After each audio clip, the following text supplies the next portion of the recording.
There is plenty of evidence. In 2018, Grant Solomon called his guardian ad litem and told her he feared for his life. That night, he ran away from his father's house for good. July 20th, 2020. The day of his death was the first time Grant had been alone with his father in nearly 2 years.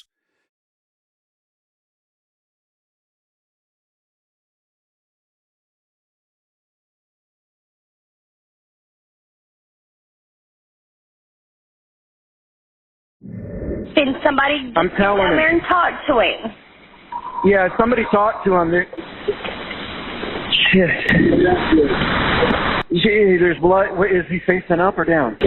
He's facing up. They said he may aspirate. We need to hurry. Yeah, but how did the skull crack open and the brain be exposed? Those rocks, Angie, we don't know. Okay, so his head was laying in the rocks. Yes. Yeah, the back of his head, he was straight up, looking straight up. So the back of his head was on those rocks. Like straight up like this. But who knows? But yes. Well, like not that tilted back. Like he's laying in bed. Like he's laying in bed. Or, but here's the thing. I don't know if he got, like, let's say by chance the back door caught him and he got knocked out somehow when he first hit, and it drags him through the parking lot, down the ditch, and he tumbles down through the ditch. His head could have hit 2 or 3 times.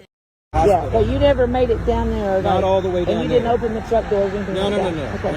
No. Nobody opened. Nobody touched him or the truck, because there were a couple dudes. And you just saw it here and was like, I got to call. Oh, I got to call because there's no way we can help him. Somebody at a higher level. And you could see from here that he was not. Yes. Oh no, I'm right here. Right. Yeah. I'm right here. Like right here, like laying down. I'm laying down. I'm, sitting right here. Right Yeah. here. And the crews get here, and immediately, they've got fire trucks and ambulances, and guys are getting out of the truck, and stuff with jacks and braces. Because I knew in my mind, even if, it would take maybe 20 men to pick up the front end of the truck, and even then, the weight of it could roll. So I knew we needed equipment quickly, and so they get out and they're jacking it up, and immediately a police officer says, Mr. Solomon, we need you to come with us in here. And at the moment, I was mad. I was like, don't take me from my son. Don't take me. The bumper's probably resting against there. So the right front tire is probably about where Sam's knee is, or right in here. Yeah. And then the left front tire is probably right in there-ish. His father says his truck dragged him along the parking lot, down into the rocky ditch, and miraculously up the other side. The evidence tells another story. There was no blood found in the parking lot. Grant was wearing a t-shirt and shorts.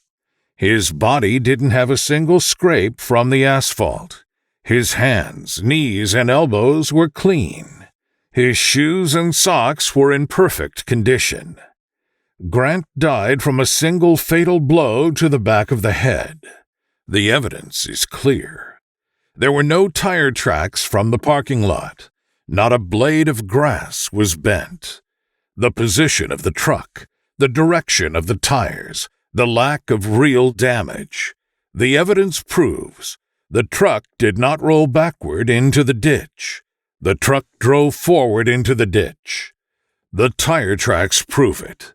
Indisputable evidence that proves the father is lying. Grant always wore glasses. He couldn't see without them.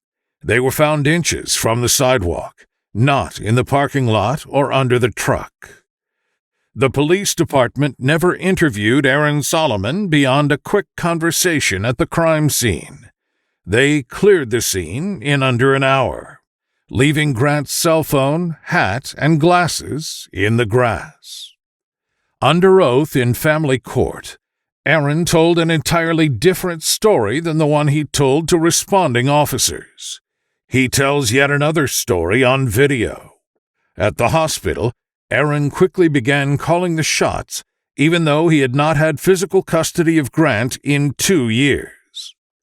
Before Angie could arrive, Aaron had made all the decisions, including declining organ donation and refusing an autopsy. The history of domestic abuse box was left blank. There was a long, terrible history of abuse.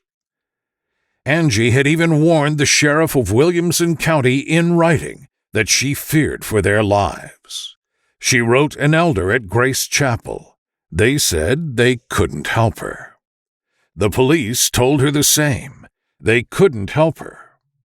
The Gallatin PD told Angie to do a real investigation, they had to have the smoking gun, the truck. The truck was in Aaron's possession, and they said there was nothing they could do. Aaron Solomon refused to have a forensic exam done on the truck. What kind of father wouldn't want to know, unless he already knew? Aaron drove the truck for months until it disappeared. Angie discovered Aaron had salvaged the truck, fraudulently claiming it was totaled. At the last minute, she purchased the truck at auction and finally had the forensic exam done. There was no damage to the truck except for superficial and intentional vandalism to make it appear totaled. The forensic exam concluded Aaron Solomon's story was a lie.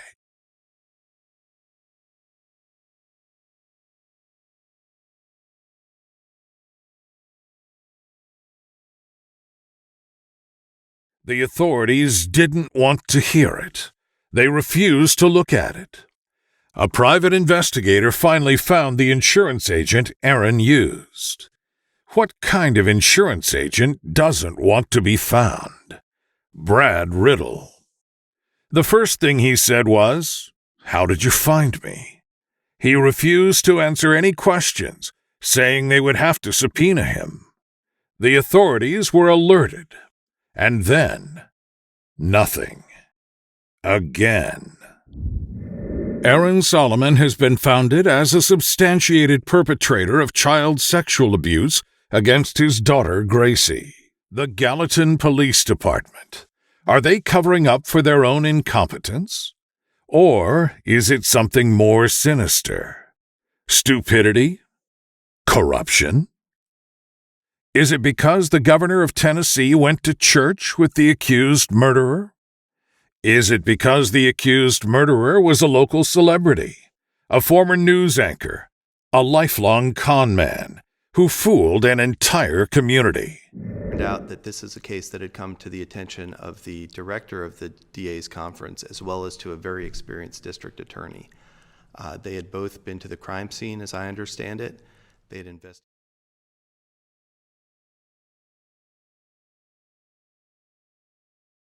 What is their excuse now? The death of Grant Solomon has never been thoroughly investigated. A parking lot report is not an investigation. Demand a real investigation. Freedom for Gracie. Justice for Grant.